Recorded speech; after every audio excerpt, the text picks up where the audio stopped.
All right, guys. So now this is going to be volume 2 of the little series that I started on viewing movies. It's called Chronicles at the Movies. This film that I'm going to go through now, that we're going to go through together, is a film that Sanaa Lathan starred in about 11 years ago. It's called Something New. All right, now I had never seen this film. I remember when it came out. I remember me and brothers talking about it because of what the film was going to be about, which was interracial relationships, particularly the black female and the white male. I never got around to seeing it until a few days ago. I saw that it was on the schedule on my cable programming. So I said, you know what, let me DVR this so I could check it out. And this film was very, very, very revelatory. It was very enlightening in regards to a lot of the things that we already know that astute people, when I say people, I'm not just talking about so-called black men. I'm talking about people in general, know about the so-called many so-called black women. And this film is going to show a series of messages and themes. And a lot of times, if you watch films very closely, sometimes they reveal subconscious messages willingly, meaning they purposefully put certain messages in the films willingly. And sometimes they unwillingly put subconscious messages in the film. And you can learn from both. So anyway, this woman, Sanaa Lathan, to get to the point, she plays a so-called business-minded career woman, black woman. And, you know, the narrative in America is that business-minded black women can't find anybody, quote-unquote, on their level. So this is basically what the film is about. This film was basically created. It was written by a black woman named Chris Turner, who has a career or history in screenwriting going back to the 90s. She wrote for Living Single. She wrote Cosby. She wrote a few shows. Everybody Hates Chris, The Bernie Mac Show. And basically in her real life, Chris Turner is another so-called single black woman who likes to go on TV shows and talk about how there's not any men on her level. So she created a film to try to broadcast that quote-unquote phenomenon. And we're going to go through this film now. We're going to see certain scenes that she puts in to show you a lot of the issues that so-called black men should be aware of and so-called black females should be aware of as well. So let's see.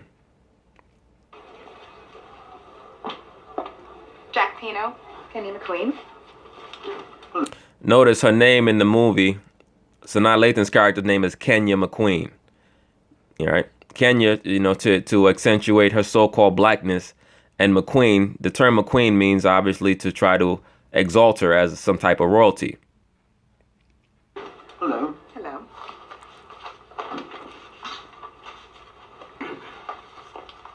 So, I looked over the letter of intent from the bankers and I have a few questions. Shouldn't we wait? For? Or isn't someone else coming in?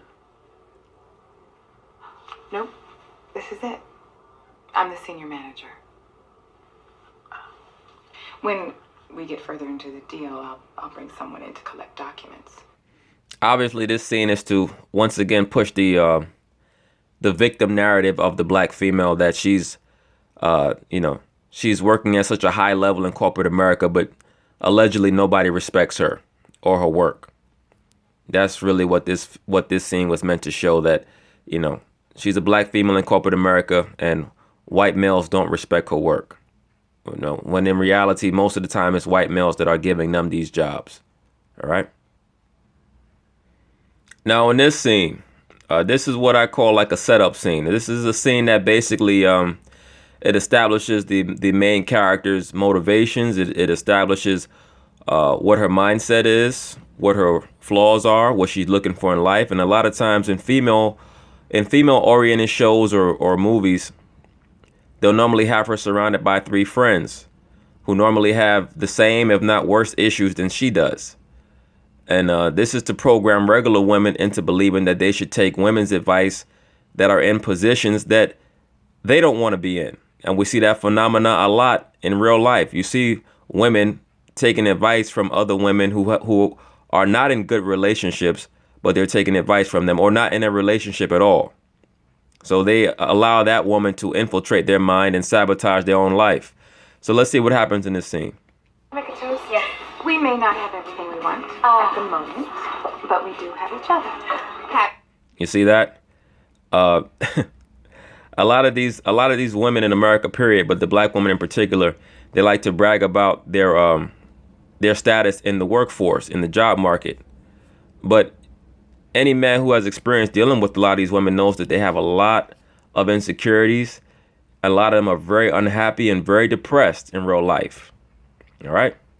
And that's why they seek solace amongst each other, because women oftentimes who are unhappy, they need to be around other unhappy women so that they don't feel so insecure, so that they don't have to look at themselves, so that now they can look at their friends or their people in their circle and they can say, well, she's unhappy too. So the issue is not with me, it's with the world around me. Happy Valentine's Day. Happy Valentine's Day. Oh, King, this is fabulous. Okay, let's get down to business. Where are the brothers? Thank you. Where's the eye candy? That's program number one. We can't find good men because, quote unquote, all the black men are gay.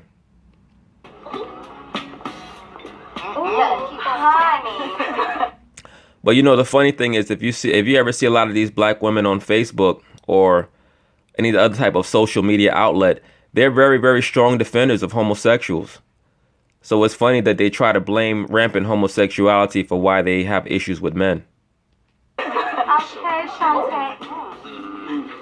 Program number two. The good black man is with the white woman. Oh my. And that is why we are the 42.4%. What? You see that?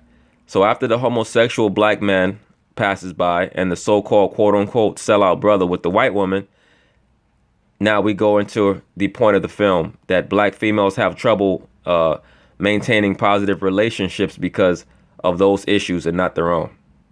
What? 42.4% of black women have never been married. I read that article. It didn't say we'd never get married. It just said we have yet to. Okay, so when is it going to happen in the afterlife? Well, even if 42.4% of us never get married, that still means 57.6 of us will, and that's a substantially greater percentage. Yes, 58% of you will get married, and out of that percent, 60% of you will get divorced. Thank you. This number's clean. It's very impressive. However, those odds are completely against us. It says the phenomenon is most acute among African American women who are educated professionals. Judge, accountant, banker, pediatrician. Right. So you see how they laid out the round table. The round table is all super, super, super successful black females who are quote unquote having a hard time finding a man. Not because they have a hard time finding a man, but because they have a hard time finding a man that quote unquote meets their requirements. So let's go on and see how their conversation lays out. That BS. I'm just tired of being classified as a victim. Single black. Tell me about it. I'm tired of you guys being classified as victims too. Black professional woman destined to be unhappy and alone. I mean, I just have to keep believing I'll find the one. True. I don't even need all that. I just want a good brother. That's right. He doesn't have to make a lot of money so long as he's got a job. Yes, he just has to be taller than me, college educated, and not crazy. No kids, good teeth, and no kinky sex. I mean, I like to switch it up a bit, but, you know. What? Yeah, okay. All those requirements, which she makes sound very basic, but obviously there are other issues that she has as they're gonna lay out. You're doing it again. The list, Kenya, the list. You know what? You should have stayed with Rashid Muhammad. I couldn't do the Muslim chauvinist thing. Whatever, girl. You see that? That was another buzz term, so-called chauvinist. And and oftentimes I see a lot of black males talk about this. They'll say things like, you know what? I noticed that so-called black women, they love so quote-unquote thugs. Brothers have to understand something. It's not that the black woman likes thugs. Women, period, like disorder. They like chaos because that brings an element of excitement. All right. When there's order, that means monotony. That means predictability. A lot of times that means a man who's going to impose standards and who's going to be very, very disciplined. These are things that many females, unless they're raised in an environment like that, they don't like. All right, because then there's no room for them to ad lib. There's no room for them to do things that they may find exciting. All right.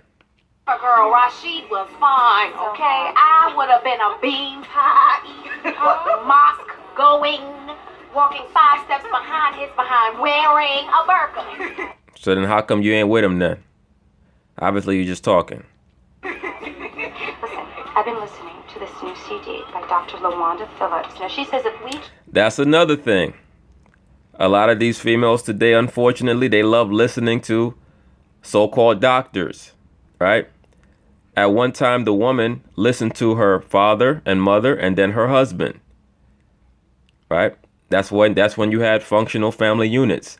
Now women listen to quote unquote doctors that they see on TV, right? It started predominantly with the Oprah programming in the 80s, right? Women searching for solace and advice after the feminist movement in a lot of other women as opposed to the normal structure. This film is going to reinforce that. We keep hanging on to this preconceived notion of what we think we want, that we're actually cutting ourselves off from our universal abundance.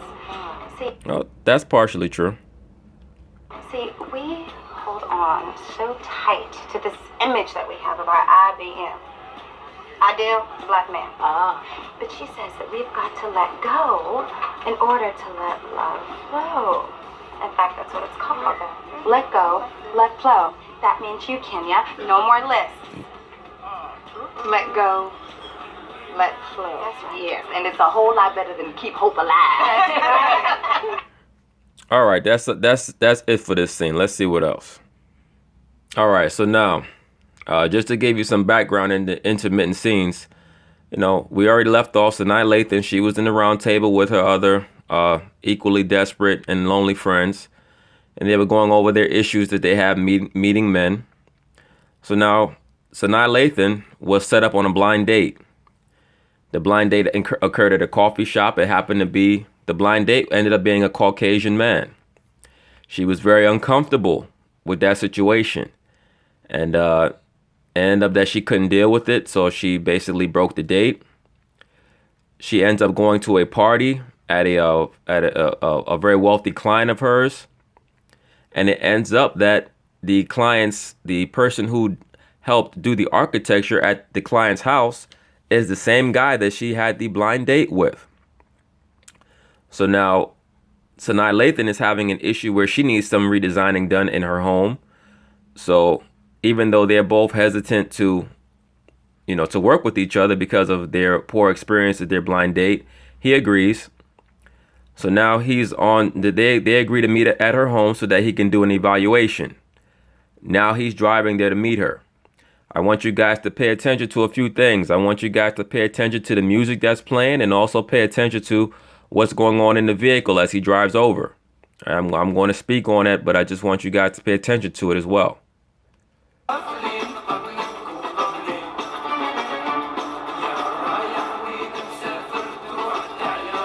Remember, Sanaa Lathan's life right now is in great disharmony. Now here comes this Caucasian man who she already had a bad date with, and he was all for the date, but she was against it. Now remember, once again, her life is in great disharmony. He's driving up playing what would be called Buddhist music, right? The Buddhist religion is associated with what? Great harmony, great calm. All right. So his character is coming to bring calm and peace and harmony into her life. All right.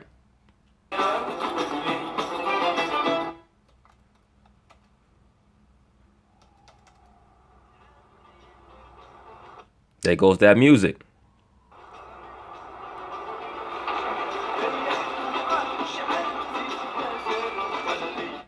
Now notice he has the dog with him. That dog is going to be a major totem figure. It's going to be a major symbolic figure in the film, and I'm going to explain that in part 2 as we go along.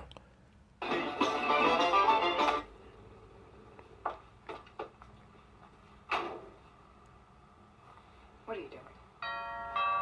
That's the first hint that she has a subconscious attraction for him and that she wants him to reciprocate. Even though supposedly, like I explained, they had a bad first date and she claimed to not be attracted to white men or Caucasian men. But you know what? We're going to continue on part 2. Peace.